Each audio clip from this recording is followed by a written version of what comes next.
Hi YouTubers, this is a general review on a Sig Sauer M11-A1. Let's see if I can get this in the light here for you. Sig just re-released this gun. It was formerly known as the P228, which you can also see right there on the handle. However, they discontinued it for some time, and they just re-released it. I purchased this back in November. They're now in the retail store, so you can find them pretty easily, at least from what I've been able to see. Up top here I have an XDM-45. I also had an XDM 9mm, but I sold that, and I just wanted to give you kind of a size comparison between the two guns right there.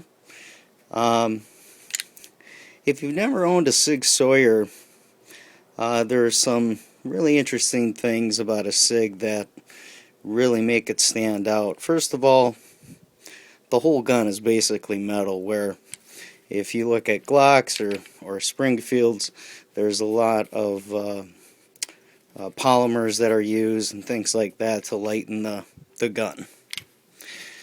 And that's not the case with the Sig Sauer here. I went ahead and safety checked it, so I have it open. I'm going to just go ahead and close the breech there.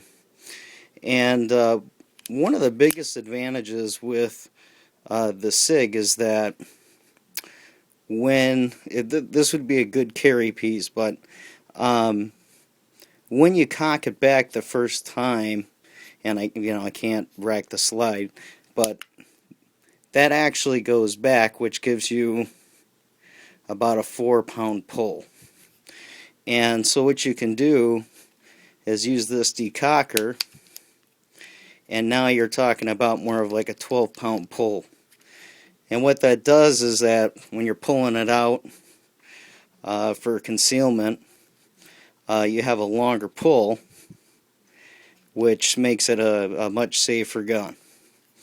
Another nice thing about this piece is that it has the 3 dots as far as the sight picture goes, and these are also night sights. The gun comes with 3 of these metal magazines, which are 15 rounds in capacity. And that's kind of nice that it comes with 3. Again, really no polymers or anything like that like you would see in a Glock. Takedown of this is very similar to, I would say, the Springfield or even a Glock. Basically, the slide goes all the way back. This lever gets pushed, and then the whole slide comes forward, and it's easy to clean. When I got this, I originally wanted to do a review because nobody had one of these yet or had talked about it on YouTube. And the reason why I didn't is I hadn't shot it, and I hate reading or watching reviews and people say, well, it's a great gun, but I never fired it.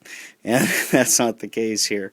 So I actually took this out on the range about 2 weeks ago. Ran about 200 rounds right through it, and not a single hiccup. And that's something that you can usually expect from Sig, is that you're going to buy a very reliable gun. The Sig resembles in a lot of respects the P229, and one of the biggest differences between this and the P229 is that you don't have an accessory rail here. It's a little bit of a smaller package.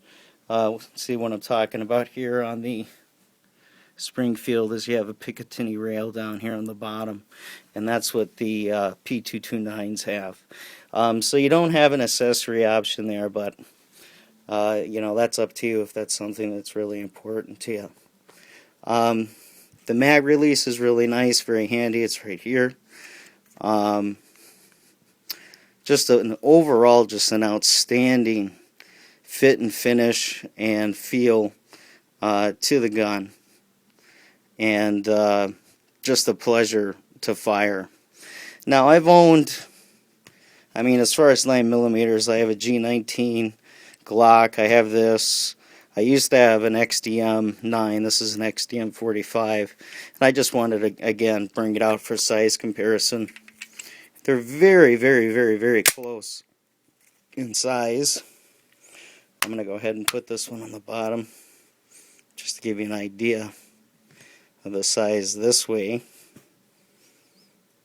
So now keep in mind, this gun is made for concealment. And if we go sideways, as such like this, you can really tell they're very similar as far as size is considered. Just one cool last thing just to note on this.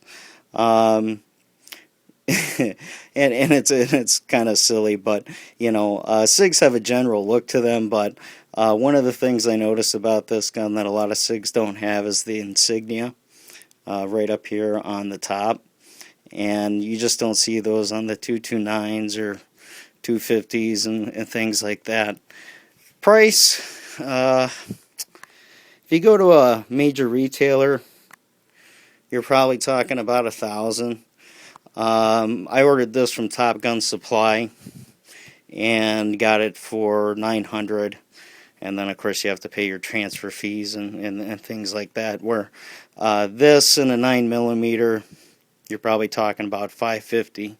So you might ask, well, you know, is the money really well spent? Well, it really depends on what you're looking for. If you're looking for total value, you want a great gun for concealment, and something that's extremely reliable, the Springfield is not a bad choice by any means.